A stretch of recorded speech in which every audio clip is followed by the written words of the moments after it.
नमस्कार, मैं हूं विक्रांत यादव और आप देख रहे हैं आपका अपना चैनल द स्वतंत्र। राहुल गांधी कह रहे हैं कि देश में आर्थिक सुनामी आने वाली है, देश के हर आदमी के लिए दिक्कत खड़ी होने वाली है, लेकिन सरकार की फाइलों के आंकड़े बेहद गुलाबी है। सरकार के जीडीपी के जो आंकड़े आए हैं वो इस साल के बेहद ही खूबसूरत दिखाई दे रहे हैं। 7.8 पिछली क्वार्टर की जो ग्रोथ रही है वो 7.8 दिखाई गई है और पूरे साल की ग्रोथ 7.7, यानी कि जो आखिरी क्वार्टर रहा है मार्च तक का जो महीना है उसमें भी ग्रोथ बहुत शानदार रही है। इसमें आखिरी का जो महीना था उस दौरान युद्ध भी चल रहा था। हालांकि अब अगले साल के लिए थोड़ा जीडीपी का आंकड़ा घटा है, लेकिन इन जीडीपी आंकड़ों से सरकार गदगद है और बीजेपी और उसके नेता कह रहे हैं कि राहुल गांधी जनता में डर फैला रहे हैं। क्या है वास्तविक स्थिति? क्या राहुल गांधी केवल राजनीतिक आरोप लगा रहे हैं या फिर उसके पीछे जमीनी सच्चाई है? क्या लोग जमीन पर महंगाई और बाकी चीजों से बेहद परेशान हैं? बात करते हैं वरिष्ठ पत्रकार सतीश के सिंह से। सर नमस्कार। जी नमस्कार विक्रांत जी। सर, राहुल गांधी कह रहे हैं आर्थिक सुनामी आ रही है और सरकार के आंकड़े तो हर चीज गुलाबी दिखा रही है। देखिए, अब तो आप सरकार क्या कह रही है और रिजर्व बैंक क्या कह रहा है, इसी में थोड़ा देखिए अंतर। हाँ।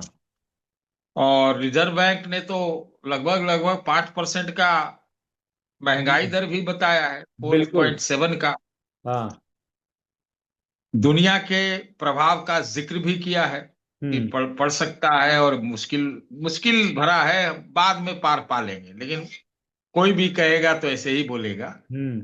जैसे बोला गया है। सरकार हो सकता है कि एक आशा का सैलाब बहाने का कोशिश कर रही हो, हम्म।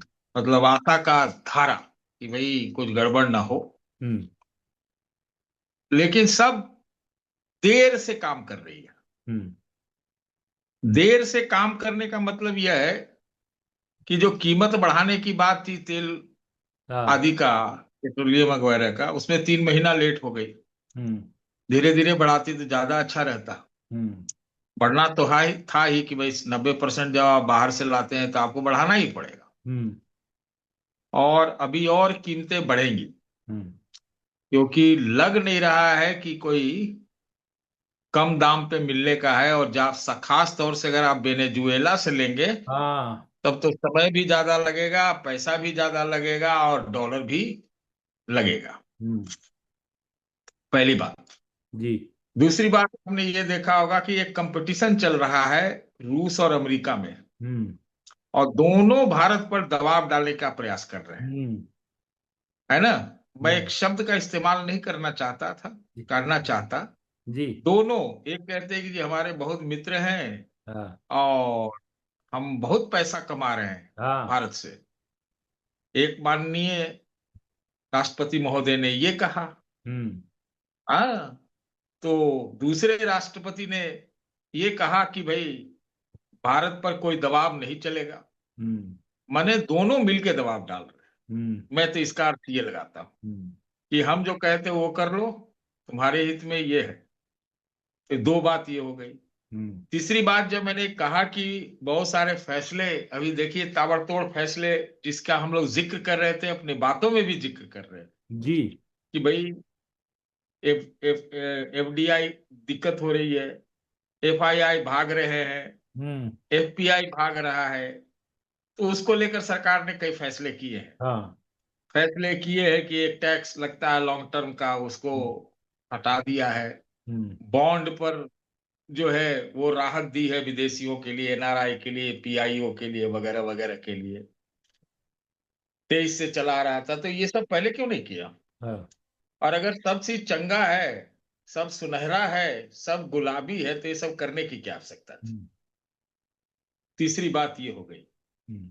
चौथी बात, तेल की तो ज्यादा करने की आवश्यकता है नहीं, क्योंकि हाँ। तेल के बारे में सबको मालूम है कि ये तेल माने ईरान का संकट समाप्त हो जाए तो भी अब हमारे लिए दिक्कत है कि तेल महंगा मिलेगा, और कहाँ से मिलेगा ये अभी तय नहीं है। कौन जबरदस्ती करके देगा आपको, ये भी है।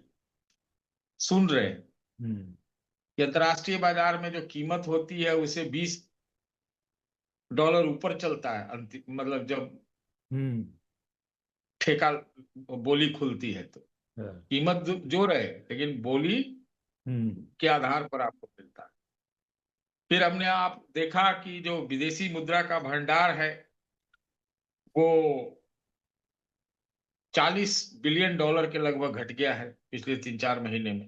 हम्म। 40 बिलियन डॉलर बहुत होता है। हम्म। और जो बढ़ा हुआ था, कुछ विशेषज्ञ ये कहते हैं कि वो चूंकि सोना का कीमत पहले बढ़ा हुआ था, हम्म। तो सोना का जो सपोर्ट था हम्म। इसके वजह से था। अब सोना का दाम अंतर्राष्ट्रीय बाजार में शायद घटा है, मुझे अभी ध्यान हाँ। नहीं है। हाँ। तो घटा है तो आपका विदेशी मुद्रा भंडार भी घटा है, हम्म। ऐसा विशेषज्ञ कहते हैं। हम्म। इसके अलावा आप देखिए कि हम जिसकी बार बार जिक्र करते हैं, मैं कोशिश करता हूं आपके शो में कुछ नई बातें बोलूं। जी। हाँ, ये नहीं कि वो पुरानी बातें दोहराऊं, हाँ। लेकिन कुछ एक चीजें तो स्थायी रहती है ना। हाँ। कि प्रधानमंत्री जी ने कहा है कि कुछ लोग निराशावादी हैं, हाँ, आज देश को बोले। नीचा दिखा रहे हैं, दिखाते हैं, और ये वगैरह वगैरह। हम्म। तो आत्मनिर्भरता की अगर बात है, विकसित भारत की बात है, तो किन चीजों में हम आत्मनिर्भर हैं। हम्म। और आज के डेट में मैं फिर से दोहराता हूं इस बात को कि नई टेक्नोलॉजी में जब तक छलांग नहीं मारेंगे तब हम्म। तक आत्मनिर्भरता नहीं होगी। ताकि हम्म। आप जो आत्मनिर्भरता जिन चीजों में करेंगे, हम्म। है ना, वो बहुत मुश्किल काम भी है, टाइम टेकिंग भी है। और नई चीजों में हम जो पीछे छूट रहे हैं वो एक बहुत भारी संकट है। तो हम्म। नई चीजों से जब मैं बात कह रहा हूं, तो हम्म। मैं एक डेटा पढ़ रहा था कि अगर आप एआई ले लीजिए, हम्म। एआई का इंफ्रा, टेक्नोलॉजी का इंफ्रा ले लीजिए, हम्म। डेटा ले लीजिए, डेटा जो हाँ। होते हैं डेटा, और सेमीकंडक्टर आदि आदि ले लीजिए, हम्म। जो नए टेक्नोलॉजी हैं हाँ। उसमें हम कहीं ठहर नहीं पा रहे हैं। और वो 135 ट्रिलियन डॉलर का उसका पूरा जो है आकार है पूरे दुनिया में।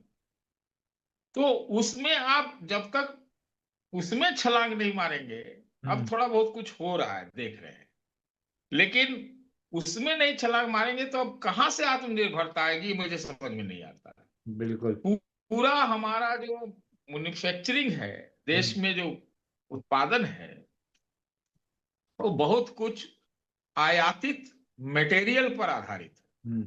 तो आयात में लाना है तो आयात तो आपको रुपया में तो कोई देगा नहीं, वो भी हम्म। डॉलरे में देगा, हाँ। मोटा मोटी डॉलर में ही देगा।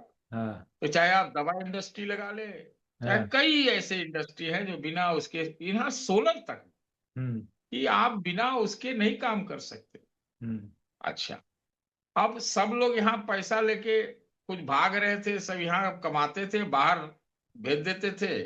और हाँ। बाहर वाले ऐसे ही उनको जहां जहां कमाई मिल रहा है वहां भाग जाते थे। हम्म। तो अब बताइए ना, ताइवान, हांगकांग और साउथ कोरिया जैसे देश, इन देशों का जो शेयर बाजार है, क्योंकि वहां एआई का बोलबाला चल रहा है, तो हम्म। सब पैसा वहां लग रहा है। बिल्कुल। तो हमारे यहाँ किस चीज में लगे? हमारे यहाँ भी कुछ एआई की चीजें हैं लेकिन बहुत रूडिमेंट्री हैं। हम्म। तो वो वाली संकट आ रही है। प्लस अगर आप वो देखें कि जो अभी बात चल रही है मानसून का, कि हम्म। मानसून 10% तो कम जरूर होगा। हम्म। किसानों का जो खाद है, उर्वरक है, हम्म। जिसको हम फर्टिलाइजर या जो भी कहते हैं, हम्म। तो फर्टिलाइजर में जो जिस फर्टिलाइजर की जरूरत है खाद की, वो जो है हमारे पास उसका, लोग कहते हैं, हाँ। विशेषज्ञ कहते हैं कि 1/3 ही है हाँ। हमारे पास, वो भी जो है आपको उतना ज्यादा बाहर से मंगाना पड़ेगा। अब उसकी कौन कीमत कितना लगाता है, अभी सुना है कि ठेका निकला है, तो वो वाली भी संकट है। तो संकट है कई तरह के। हम्म। अब संकट में हम बेचे क्या भाई? हम्म। हम क्या बेचे, दुनिया में क्या बेचे जिससे हमारा सब काम बढ़िया से चले? हम्म। उसमें जो है, अब एक जेम्स ज्वेलरी का है। हम्म। तो जेम्स ज्वेलरी में तो आप सोना का सुन ही रहे हैं कि क्या है, उसके बिना तो जेम्स ज्वेलरी बनेगा नहीं। वो अलग संकट है। दवा में हमने आपको बता दिया कि बहुत एपीआई का जो है पूरा आयात ही होता है, हम्म। तब जाके दवा बनती है। इसी प्रकार से बहुत सारे मशीनरी की जरूरत है।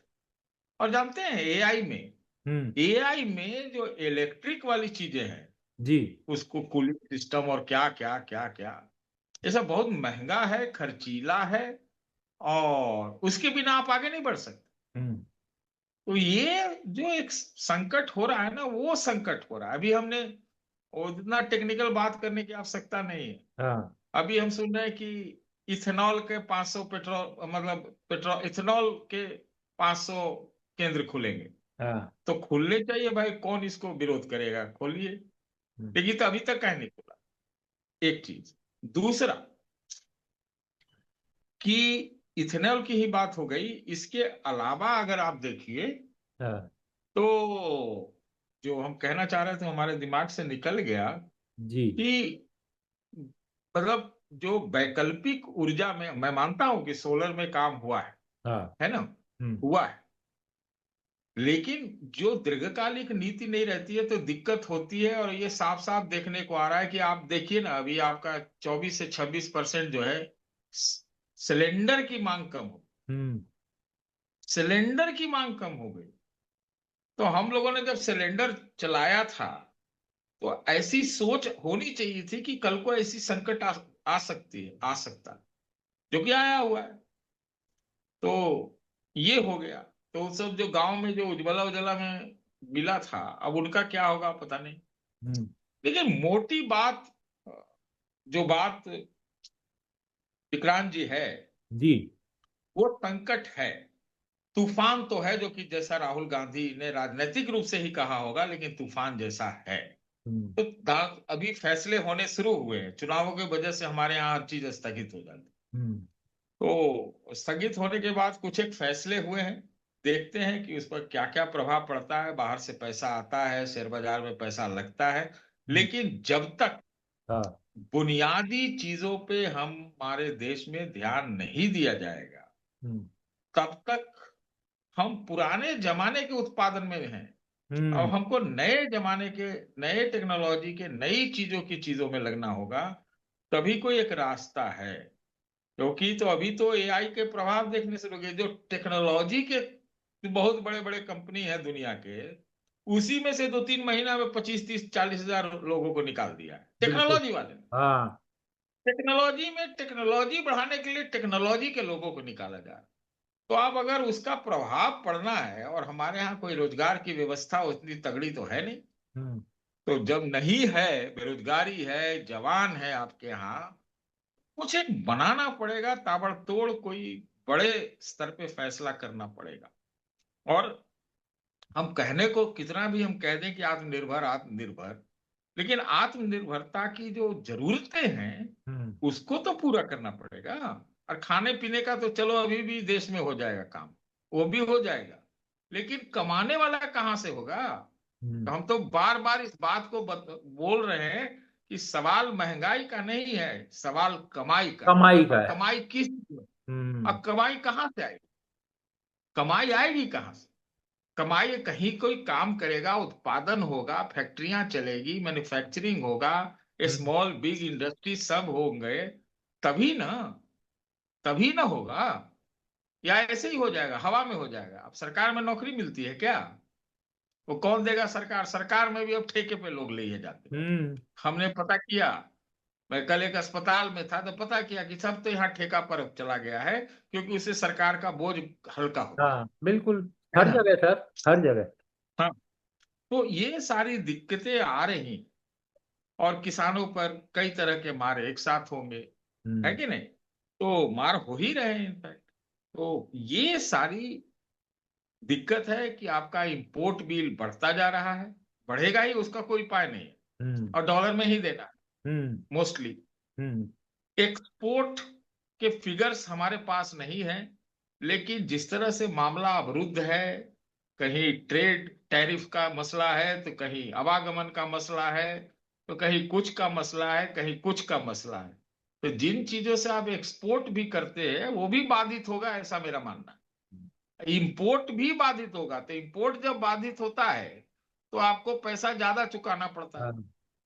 है। और एक्सपोर्ट जो जो बढ़े, रुपया जो है 100 के पास पहुंच गया, बहुत लोग तर्क दे रहे हैं कि तो अच्छा हो रहा है भारत के एक्सपोर्ट के लिए, हम्म। है ना। लेकिन एक्सपोर्ट करने के लिए माल तगड़ा हो, जिसकी जरूरतें हो, तब तो ठीक है। लेकिन आपको जो इंपोर्ट आप करते हैं उसके बिना तो आपका काम ही नहीं चलेगा। बिल्कुल। बताइए तेल के बिना क्या काम चलेगा। हाँ। बताइए अगर आप मशीनरी उद्योग में हैं, आदि आदि में हैं, तरह तरह के, तो बिना आयात के कैसे कर लेंगे। हम्म। कर लेंगे कैसे कर लेंगे। तो ये एक चक्रव्यूह तो जरूर फंस गया है। बाकी आपने पूछा है, राहुल गांधी ने तो कहा है कि इकोनॉमिक सुनामी, मैंने भी सुना था। हम्म। अब वो किस आधार पर कहते हैं उसको और वो स्पष्ट करे तो, क्योंकि हम अगर टिप्पणी कह देंगे कि भाई इतना तो मेरा वो नहीं है हम्म। कि मैं कह दूं कि हाँ सुनामी ही है आने वाला है। वो बताएंगे, वो बड़े बड़े लोगों से बात करते हैं, उनको हाँ। बहुत सारे इनपुट रहते हैं। अगर इसको समझ जाता कि हाँ सुनामी आने वाला है, मैं संतुष्ट होता तो मैं बोल देता। हम्म। लेकिन कष्ट है, चुनौतियां हैं, संकट है, और वो चौतरफा संकट है, हम्म। इतना हम जरूर कहें। और ये मैं आज नहीं कह रहा हूं, बहुत पहले से कह रहा हूं। बिल्कुल। सर, आपने जो बात की कि विदेशी निवेशकों को लुभाने की अब कोशिश की जा रही है, आज बड़े बड़े फैसले लिए, हालांकि कैबिनेट में ले लिए थे, आज ऑर्डिनेंस आ गया। तो अभी 2 साल पहले तो वित्त मंत्री ये कह रही थी, जब एफडीआई, जब विदेशी निवेशक जा रहे थे लगातार, तो वित्त मंत्री का एक बयान बड़ा वायरल हुआ था कि एफआईआई की कोई जरूरत नहीं है, क्योंकि अब हमारे देशी निवेशक बहुत तेजी से मजबूत हो गए, कुछ इस तरीके का बयान आया था। और अब आत्मनिर्भर बन गई है हमारी शेयर मार्केट भी। तो तब तो इस तरीके की दलीलें भाजपा और भाजपा समर्थकों, सरकार की तरफ से दी जा रही थी। तो अब ऐसी एकदम, यानी कि संकट बड़ा है, विदेशी निवेशकों के बिना काम नहीं चला। देखिए वो चलना भी नहीं था, हम्म। वो बोलने की बातें होती है। और चूंकि उस समय सब ठीक ठीक चल रहा था, तो ऐसा बोल देने में क्या हर्जा है। हम्म। लेकिन अभी यथार्थ जो रियलिटी है वो बहुत अलग है। हम्म। ये क्यों भागे एफआईआई, हम्म। एफपीआई क्यों भागे, हाँ। या एफडीआई क्यों भागे, उसके दो तीन प्रमुख कारण है। जी। पहला कारण यह है कि जो टैक्स वैक्स लगा हुआ था, हाँ। 20% का कोई विदहोल्डिंग टैक्स था हाँ। बॉन्ड में, क्या में वो हम नहीं समझ में आ रहा है। तो वो तो लेके भाग जाएगा, और उसको ज्यादा माल कमा रहा है, ज्यादा इंटरेस्ट कहीं कमा रहा है, इंटरेस्ट पर विदहोल्डिंग टैक्स था, हाँ। तो वो तो कहीं दूसरे मार्केट में ले जाएगा ना। हम्म। अपना पैसा दूसरे जगह लगा देगा, हांगकांग बिल्कुल। में लगा देगा, साउथ हाँ। कोरिया में लगा देगा, ताइवान में लगा देगा, अमेरिकी बॉन्ड में लगा देगा, कहीं लगा देगा। हम्म। तो एक कारण यह था। हम्म। दूसरा कारण यह है कि जो नई टेक्नोलॉजी, खास तौर से एआई वाली, हम्म। तो जो जहां एआई के टेक्नोलॉजी वाले जो शेयर लिस्टेड इक्विटी हैं, या जहां ताकत वाली कंपनियां हैं, वो उन कंपनियों में लोग पैसा लगाएंगे ना भाई। हम्म। हैं, अमेरिका में लगाएंगे तो निविडिया में लगाएंगे ना। बिल्कुल। समझ रहे हैं। तो हम्म। हमारे यहाँ कौन ऐसा निविडिया वाला हम्म। है। हमारे यहाँ तो नहीं है। अब सब लोग देख रहे हैं, इतना पैसा लगाएंगे, इतना पैसा लगाएंगे, लगाता था पहले। और तीसरा कारण जो ये आपका, तीन क्या चार कारण है। हाँ। तीसरा कारण ये है आपका ईरान वाला वॉर वाला हाँ। संकट, और मिडिल ईस्ट का खास तौर से। तो हमारे लिए तो मिडिल ईस्ट मतलब समझिए वायु नली, मतलब प्राण नली है ना। अकेले दुबई एमिरेट में हमने पढ़ा कि 22 लाख भारतीय रहते, हाँ। अकेले। तो वहां से तेल आना या वहां माल जाना, सब बाधित है। हम्म। बाधित है, और बहुत पैसा भी लग रहा होगा। और चौथा बड़ा कारण है अमेरिका। अमेरिका आपके ऊपर हम्म। एकदम टूट पड़ा है, और तरह तरह के बयान देता है। और उसमें हम चक्रव्यूह में फंसे हुए हैं कि रूस से क्या ले, कब ले, अभी बढ़ा दिया, पीछे घटा दिया। हम्म। और ऊपर से वो लोग भी अपना अपना पैसा, कीमत वसूलेंगे भाई। भाई हमारे पास तेल है और अभी उसके खरीदार 70 है, तो हम अपना तो कीमत बढ़ाएंगे ना। हम्म। तो वो हमने आपसे बोला किसी ने कहा कि अगर वो दाम 100, मान लो कि 90-91 डॉलर प्रति बैरल है, हम्म। लेकिन अगर आप ठेकेदारी में मतलब ऑक्शन में जाइएगा, बोली लगाने में, तो आपको 115-120 पड़ेगा। हाँ। तो ये पैसा है कहाँ से हो, ये वाला संकट है। और ऐसे ही भारत का जो व्यापार घाटा है, मतलब आपका व्यापार घाटा तो डॉलर में ही नापते हैं। वो लगभग लगभग लगभग लगभग 100 बिलियन डॉलर सालाना है। बिल्कुल। 100 बिलियन डॉलर बहुत पैसा होता है। अकेले एक तो 15-20 बिलियन डॉलर का घाटा, जो व्यापार घाटा, तो अकेले चाइना से। हम्म। बाकी जगह आप एक्सपोर्ट करते हो, अमेरिका से करीब 45 बिलियन डॉलर का आपको ट्रेड सरप्लस है। लेकिन तो वैसे वैसे है तो आपका तो घाटा ही चल रहा है। तो घाटा वाला है बात। तो घाटा, आप कहो कि भाई हम आत्मनिर्भरता में, तो भाई कैसे, कोई रास्ता तो हो, ताकत तो हो। हम्म। ये सारी दिक्कतें हैं, और भारी दिक्कतें हैं। और ये दिक्कतें बहुत आसान नहीं है। मैंने आपके शो में कहा था, और हमको थोड़ा लगता भी है कहने में ठीक, हम्म। कि हमने कहा था कि ये खाड़ी संकट जो है, ये जो युद्ध बिल्कुल। है, इसका सबसे दुनिया में ज्यादा प्रभाव भारत में पड़ेगा। और ये सॉल्व हो गया तो भी संकट रहेगा हम्म। हमारे लिए। तो ये बिल्कुल। हमारे तरफ, हमारा जो ये सारी चीजों का हम लोगों ने जिक्र किया, वो हम्म। दो तीन तरह से किया। ये दो तीन प्रकार का हमारे ऊपर दिक्कत हम्म। दिक्कत है। हम तो कहते हैं, मैं तो फिर दोहराता हूं, हम्म। कि अमेरिका इजरायल ने ईरान पर हमला किया, अभी किया, हम्म। है ना, 2 बार किया।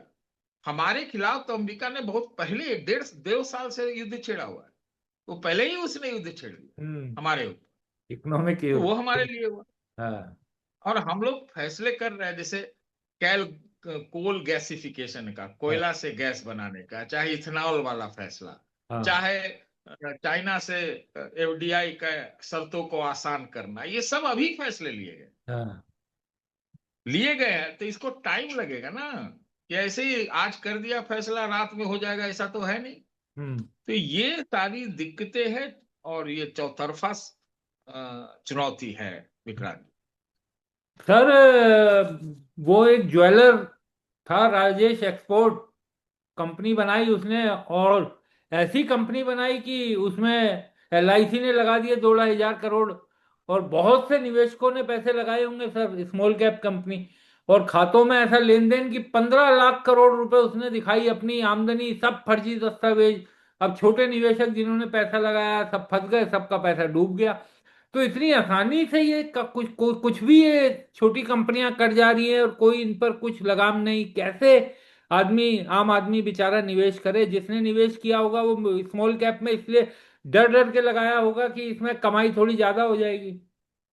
वो छोटी कंपनी नहीं है विक्रांत जी। जी। इस कंपनी से मैं वाकिफ हूँ। अच्छा। हाँ, जी। वाकिफ हूँ, और हम 4-5 साल से वाकिफ हैं इस हाँ। कंपनी से। नाम सुना था। हाँ। और कभी तो शेयर मार्केट में 600 प्लस चलता था। हाँ। आजकल क्या है हमको नहीं मालूम, हाँ। लेकिन ये शेयर मार्केट में 600 प्लस चलता था। हाँ। एक्सपोर्ट का बड़ा वो था। हाँ। तो इसमें आप कहा है, छोटे निवेशकों की तो बात हम जरूर करेंगे, क्योंकि छोटे निवेशक का छोटी पूंजी होती है और उनका हाँ। बड़ा नुकसान होता है। हाँ। बड़े लोग पैसा लगाए होंगे बहुत, हम्म। आप इस चीज को भी ध्यान रखिए। और बड़े लोगों में किनके पैसे लगे हुए थे ये नहीं पता, हाँ। ये तो मालूम नहीं चलेगा। या पता होता होगा तो मुझे नहीं मालूम कैसे पता लगता है हाँ। ना। और एलआईसी की आपने बात की, तो हाँ। ऐसे लोगों को पकड़ के और पूरा जांच पड़ताल करके और उसको सख्त कार्रवाई, आप पता लगाए भाई ये कैसा कैसे हो रहा है, और हम्म। कैसे होता चला गया। 15 लाख जैसा बताया जा रहा है, मालूम नहीं, 15 लाख बहुत बड़ा करोड़ अमाउंट है ना ये। हम्म। कब 15 लाख करोड़, आप समझ रहे हैं इसका मतलब? जरा इसको और बाकी चीजों से जोड़िए। हम्म। बहुत छोटी बात थोड़ा ना है, बहुत बड़ी बात बिल्कुल। है ना। तो बिल्कुल। ये सब बहुत ज्यादा है। अब पता नहीं इसके बारे में और चीजें आएंगी नहीं आएंगी, क्या होगा, कौन लोग हैं इसके पीछे, इसके कौन लोग हैं, क्या हैं। तो ये सब तो भारी दिक्कत है। ये तो समझिए कि कड़की में आटा गीला वाला बात है। हम्म। ये सही सब कह रहे हैं दिक्कत है। सर आप। 2023 में इसके शेयर की वैल्यू 800 रुपए थी सर। आठ अच्छा। सौ रुपए और आज ये हाँ। 98 रुपए 73 पैसे है। 98 रुपए 73 पैसे, 100 रुपए से भी नीचे। और खत्म ही है अब मामला, क्योंकि तो एक्सपोर्ट में अगर हो ये आदमी, ये वाला कंपनी है, और एक्सपोर्ट ही हमारा दिक्कत हो रहा है आजकल, हम्म। तो आप सोचिए अब पता नहीं ये क्या, कौन है क्या है, हम नहीं जानते हैं, लेकिन हम वाकिफ थे इस नाम से। जी सर, एक चीज जिस पर बड़ी बात की जाती है कि भारत की जीडीपी 2008 में 1.2 ट्रिलियन डॉलर थी, जो 2026 तक आते आते करीब 4.1 ट्रिलियन डॉलर हो जाएगी। तो बड़ी उपलब्धि है भाई, इतनी हमारी जीडीपी बढ़ी। लेकिन एक दूसरा पहलू भी है सर कि इसी दौरान, इसी अवधि के दौरान हमारा जो कर्जा था केंद्र सरकार का, वो 27 लाख करोड़ से बढ़कर 214 लाख करोड़ बढ़ गया। यानी जीडीपी हमारी बढ़ी इस अवधि में करीब 3.4 गुना, और हमारा सरकारी कर्ज बढ़ गया 8 गुना। तो इसकी कोई चर्चा नहीं होती, जीडीपी के नंबर जरूर बताए जाते हैं, सरकारी कर्ज जो बढ़ता जा रहा है उस पर थोड़ी कम चर्चा हो पाती है। देखिए, इसको अगर आप हमसे पूछिएगा तो सरकारी कर्जा जो है हम्म। वो कोई बड़ी चीज नहीं होती है, और इतना बड़ा भारत का कर्जा नहीं है। हम्म।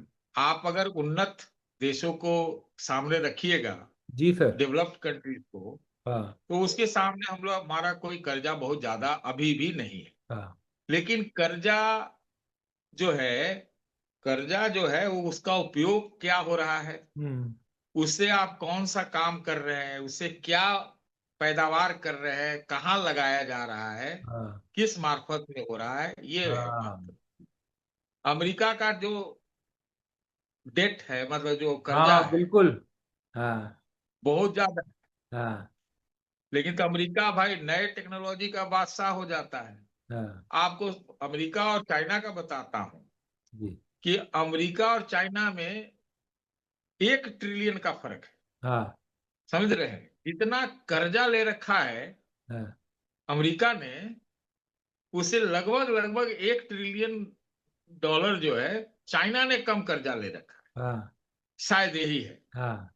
लेकिन जो व्यापार है हाँ। उसमें 1 ट्रिलियन जो है वो चाइना आगे है, हाँ। 1 ट्रिलियन डॉलर। अमेरिका 1 ट्रिलियन पीछे है। पीछे। समझे, हाँ। तो एक दोनों तरफ से है। तो अब मान लीजिए हमने कर्जा लिया, हाँ। कर्जा सब लोग लेते हैं, हम्म। है कि नहीं। अब उस कर्जे का उपयोग और उससे हमने क्या बनाया, क्या हाँ। किया, हाँ। ये महत्वपूर्ण है, परफॉर्मेंस रिपोर्ट।